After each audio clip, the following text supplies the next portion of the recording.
Hey, this is Mike. I'm here with the Igniting Souls Publishing Agency global live stream celebrating the launch of a new book. We're here with my very good friend and special guest today, Crissy Maier. Now, Crissy Maier, she is a friend, a longtime friend of Igniting Souls. If you've been around at all, you've seen some of the work that she's been doing. She's amazing, and I'm so excited to be able to celebrate her and her book today. Now, I want to tell you a couple things about Crissy that I've learned here in getting to know her, and maybe you know this, maybe you don't. But let me know if this is a surprise to you before I bring her on. Now, Crissy, she was born with a cleft lip and cleft palate, and she's had over 25 surgeries. Okay, and in elementary school, she was classified as learning disabled. Well, since then, she has gotten her bachelor's degree. She's gotten her master's degree. She worked for the NYPD as a policy analyst and a police academy instructor and a 9/11 rescue worker, and she retired with the rank of sergeant. Okay, and she was also the first female director of Watch Command for the New York City Emergency Management Department. This is quite an accomplished young woman, and with an amazing story to tell. So let's get me out of the way and bring on Crissy Maier. Here's Crissy. Crissy, I am so excited to be able to celebrate with you today. You're an author. You wrote an award-winning novel, Blue Sky Morning. Yes. And I'm sure there's much to talk about that, but I do want to focus today on your newest book, a children's book called The Too Tall Giraffe. Yes. And I want to thank you, Mike, first for calling me a young lady. Well, of course. Well, we're so excited to have you here, Crissy. I know you do a lot of work behind the scenes, and you are empowering individuals and organizations to turn obstacles into opportunities, right? You say, and to help people understand their beauty, their power, their purpose, their superpower, even as you mentioned here. Yeah. Can you tell us a little bit the bird's eye view of the Too Tall Giraffe? Yeah, so the Too Tall Giraffe is about a giraffe named Savannah who has to move from her native habitat into a new one in Kenya. And when she gets there, she starts school, like many children or calves do, and finds out she's the tallest giraffe in class, and the other kids are not so excited. And they tease her, and she starts not feeling good about herself because she is so tall and looks different. And she finds out that she has a little bit of a superpower. She doesn't know what it means. And there's an opportunity comes, and she is able to, make the choice whether to use it or not. And I think that mirrors many of us in life, where we have something that we think is bad, and somehow, some way, turns out to be a positive in our life down the road, but it doesn't feel like it at the moment. That's so good, and and this would reflect. You've put a lot of your personal story into this, as I think a lot of these children's stories really come from a place of your path, your experience, and repackaging it into a form to help these kids understand where they fit into the world. Definitely. I think every little bit of my journey is in there in 24 pages. That's just amazing. Really condensed. That's so. I'm so glad that you're able to really take some of these high concepts, right, and bring them as kind of this like lower hanging fruit for kids to be able to get some value from. I think that's such a powerful tool as a children's book writer, to be able to take those concepts and make them accessible like that. That's so good. I got my copy. Excellent. And I also I got the German copy. So danke for that, Crissy. I appreciate that. That's so good. That's so exciting. You're welcome, but I don't actually speak German. So you haven't read this book? No. Well, I have looked through it, but I have not read it. That's awesome. I love it. More kids able to access the truths in this book. Yeah. So, Crissy, I would like to get to know more about some of the foundations that you've partnered with through your work and through this book. Can you tell me a little bit more about that? And I know we have a special guest. Yes, I we know. do. So could you introduce us to some of the work that you're doing and who we're going to look forward to meeting here in just a minute? Yeah. So last year, right before the pandemic, I had gotten in contact with a organization called the Children's Craniofacial Association, which has a speakers bureau, which sounded like a great opportunity before the pandemic. And then the pandemic happened and speaking opportunities dried up a little bit.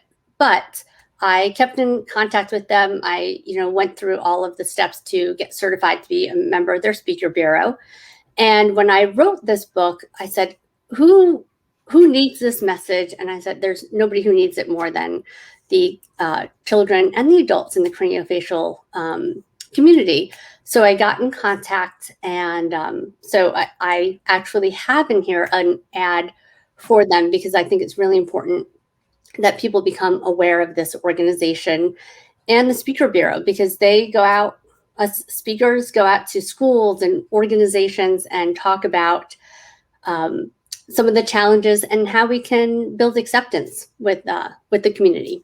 So my special guest here is from CCA, as we call it, is Erica. And if we want to bring on Erica. Fantastic. Let's bring on Erica. Join us on this live stream. Hi, Erica. We're so glad you're here. Hi. Thank you so much for having me. That's amazing. So, Erica, would you mind telling us a little bit more about your organization and your relationship with Crissy and what it's been like to partner in this way? Absolutely. So CCA Kids is over 30 years old, and we're a family support organization. And so any family member, including the person themselves who has a facial difference, which is a craniofacial condition, or you may be a burn survivor or a trauma survivor, you fit in with us.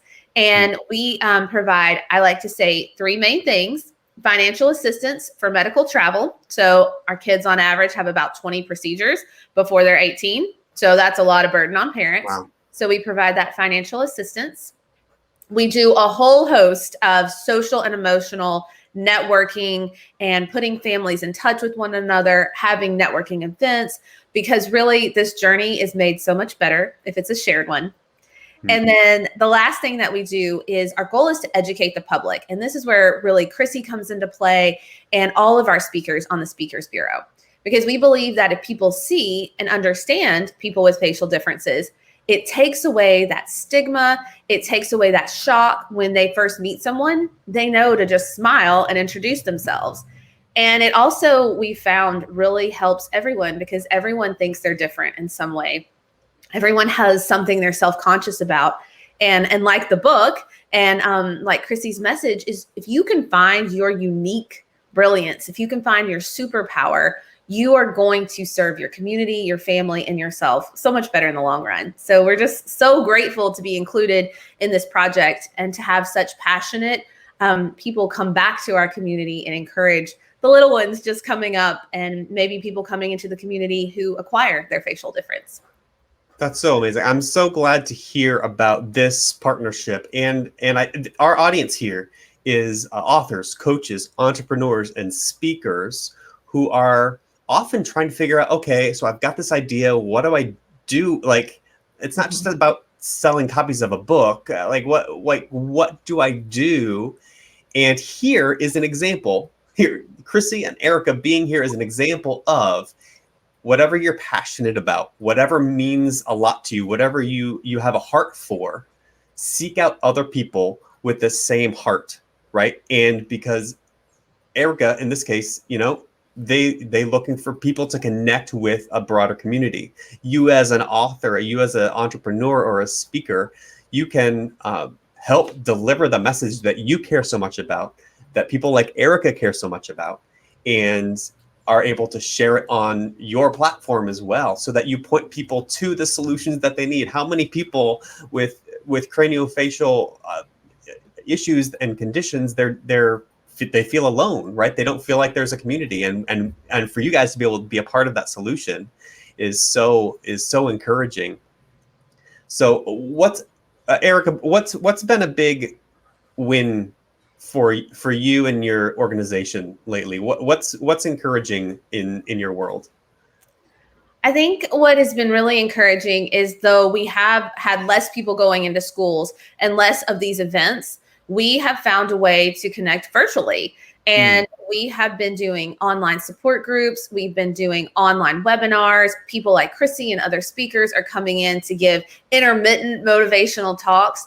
And we've really learned how to open up over this platform. I think that's going to stick with us for years and years to come, because again, when a parent has a baby, they're typically the only one in their community. And sure, once a year they can drive to an event and meet someone, but what about the rest of the year? You need that constant support, and our speakers, our adults who are giving back, are offering that, and they're putting themselves out there and saying, hey, let me tell you about my journey and maybe you can relate. So that's been a huge win, just to be able to figure out how to run virtual support groups and meetings for us.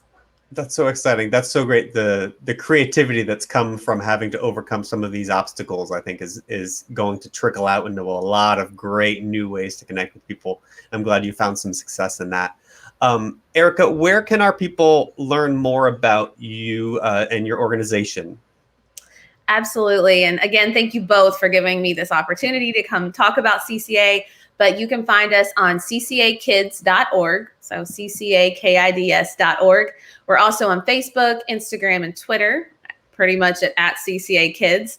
And you can call our office in Dallas. You can find that number toll-free on our website. Awesome. ccakids.org. We've got people working on our tribe support here who will pick up that link and share it with our people, so that anyone watching now or afterwards on their own time are going to be able to check you out there.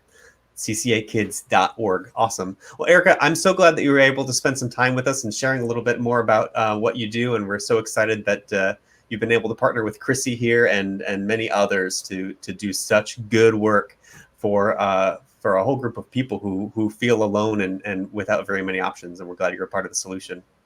Thank you so much. And good luck, Crissy. I know you're bringing a message to so many kids that will inspire and encourage them. Thank you, Erica.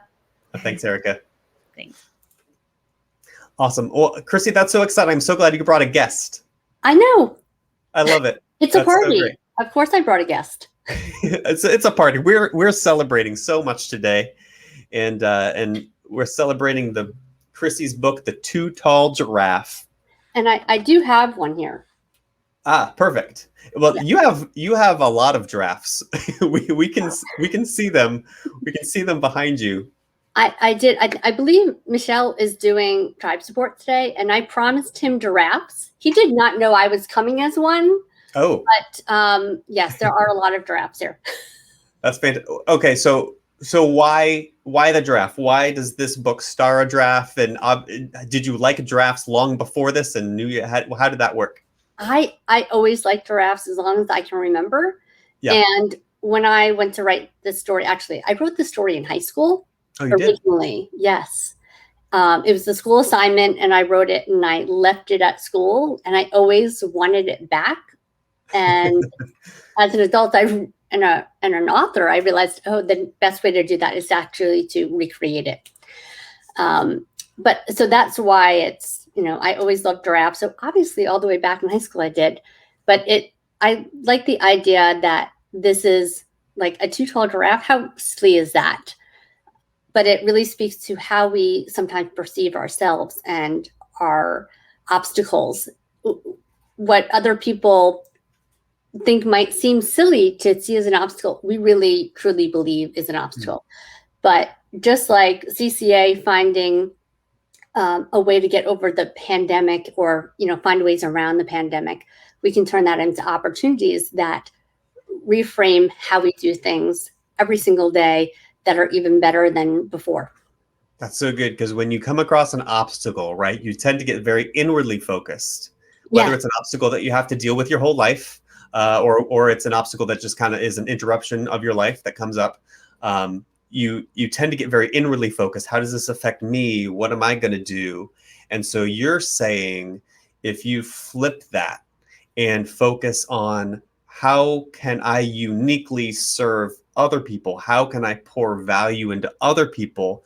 That that is a mindset shift that's subtle, but it's significant, that you turn it into an opportunity to serve people and an opportunity to encourage people.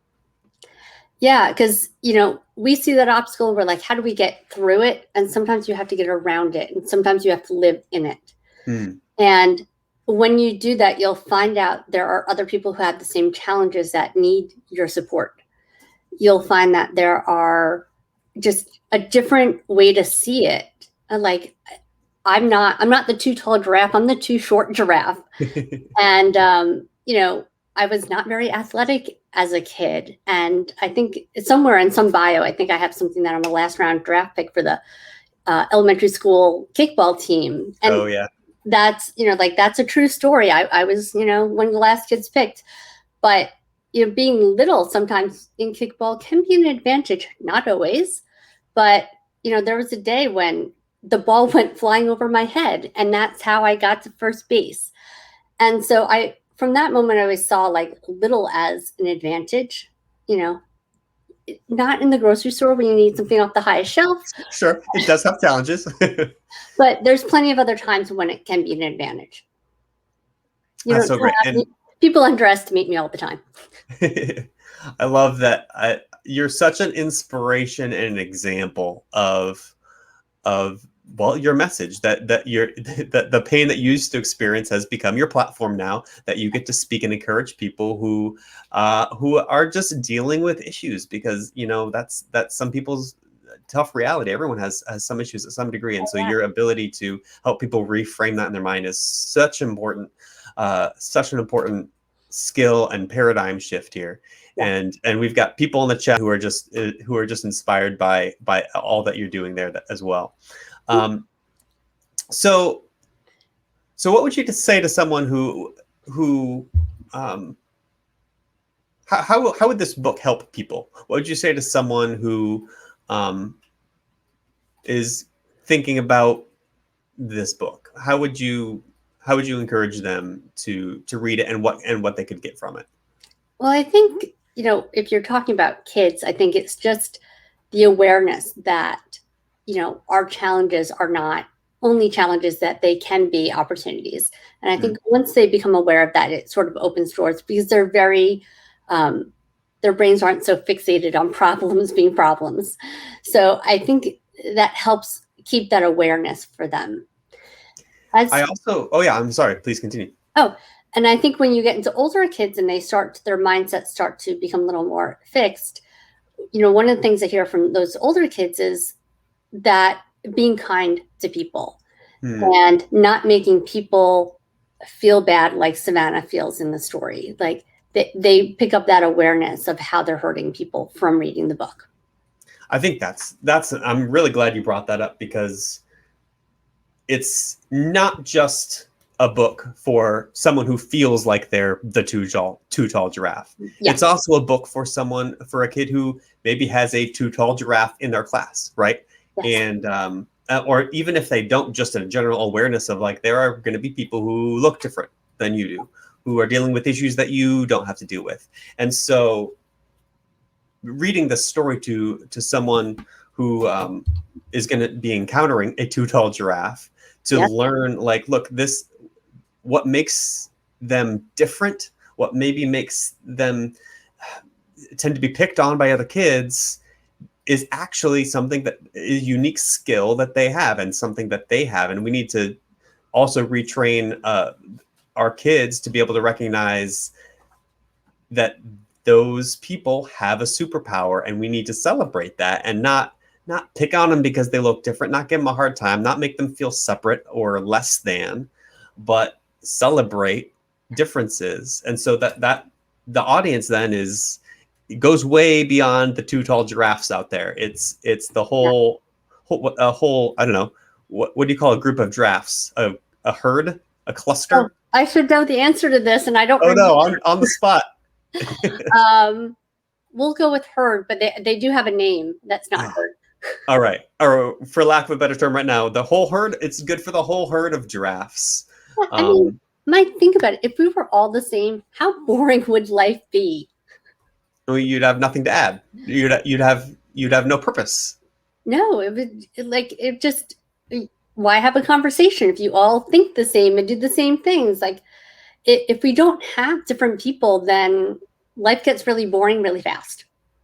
And that's so cool. And you, more than like I think anybody I know, you are such an inspiration in celebrating your unique quirks. Like just reading your biography at the beginning of this is like Crissy has had such a unique, quirky life that not many people get to experience, and you've embraced that quirkiness. You're wearing an awesome giraffe shirt, and you've got giraffes all around you, and so your ability to celebrate that, embrace that is so refreshing in a world that tries to blend in, tries to be average, and you say, nope, forget that. That's not where the good stuff is. No, I mean, do you remember the average things in your day?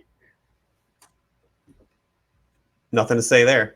Yeah, exactly. And by the way, this is an entire dress. Oh, it is a whole giraffe dress. Fantastic. Yes. Hey, Crissy, this just in. We have confirmation here that it is a tower of giraffes. Thank you, Michelle. Vivian seconds that, and Carrie also has confirmed a tower of giraffes. So we've got a crackpot squad of sleuths here on it. And you would think writing a book called The Too Tall Giraffe, tower would be easy to remember. I will never forget that. You will not forget now. Guys, you are adding value to Crissy's life right now by this as well. That's awesome. They got you. They got you. Thank you. Crissy echoes what you were saying. We're here to help each other. We can't do it if we're all identical, right? I mean, if there is no difference, there is no value. There's no unique value to add. And so I know you've spent a lot of years finding your superpower. Yes. What would you say your superpower is? One of them is identifying problems. I worked in emergency management for 10 years, while I was in the police department. And that is finding or having problems delivered to you and finding solutions to them really fast. I can't imagine the stress and the off the top of your head problem solving that you'd have to execute for that. But that's awesome. So yeah, so you identify problems, and then you're obviously able to come up with a solution to that. And this book is a solution to a problem that you've experienced and you've seen in people's lives, and that's so good to be able to share that with people who need it. Is it true, Crissy, you have a stuffed giraffe with a cleft lip? Is that? I do. Oh, perfect. That's can you tell us more about that?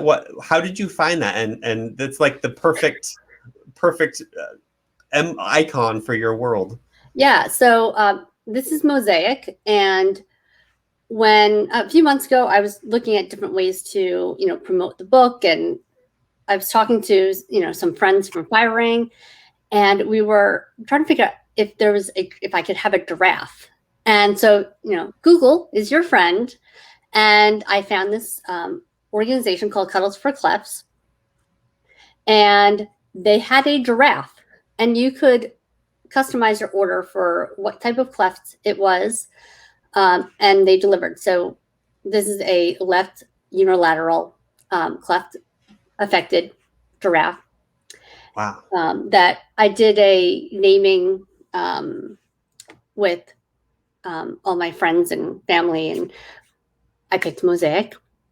And I've been in touch with the organization Cuddles for Clefts, and they have actually donated 2 giraffes to my launch.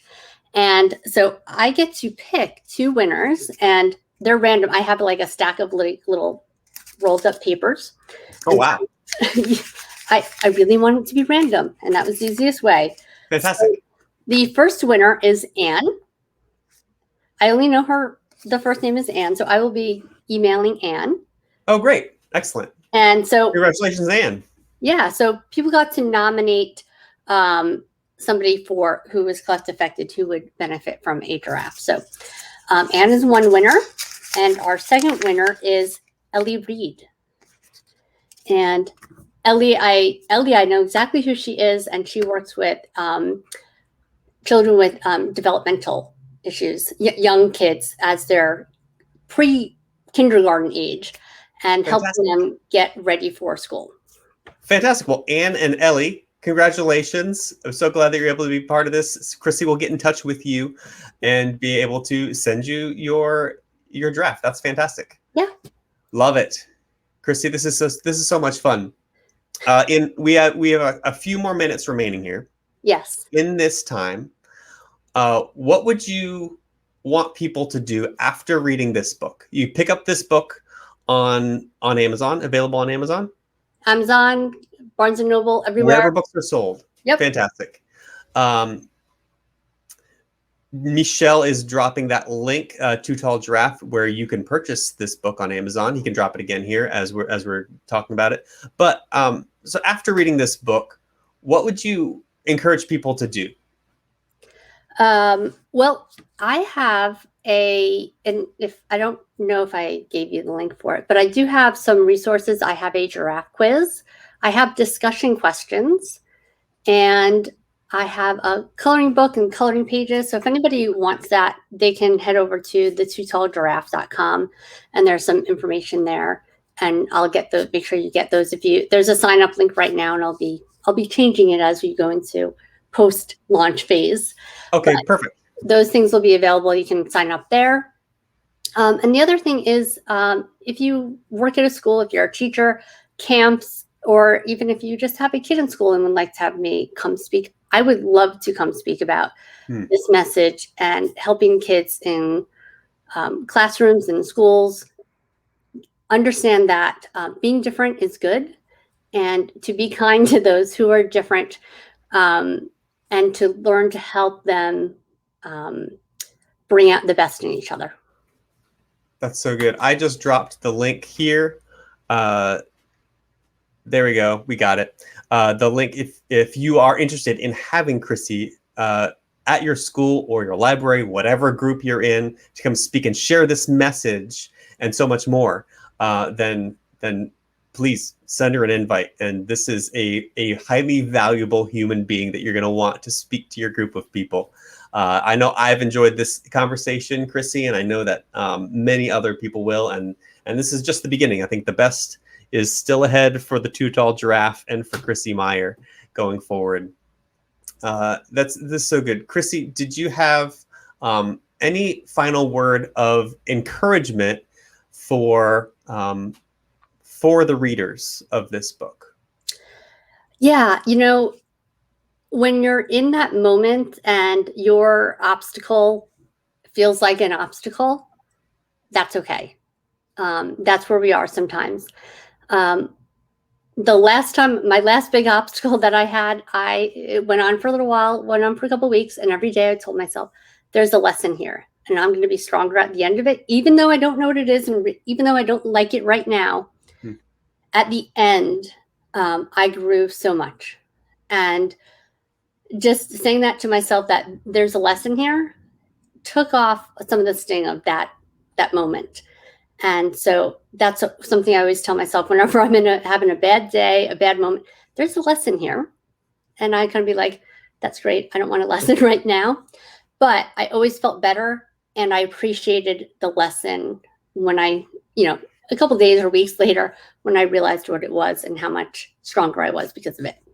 I love that. What a simple little tidbit. Like you said, just to take the sting off of it. It doesn't fix it. It doesn't make you feel better necessarily. But it does take the sting off to remember there's a lesson here. And that is the first step in retraining your mind to view this obstacle as an opportunity. That's a great little tidbit that we can start implementing right now.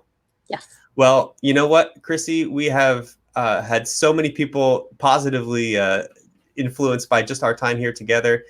Nikki says this has been a wonderful time. Betty says you are the real deal, and that's awesome.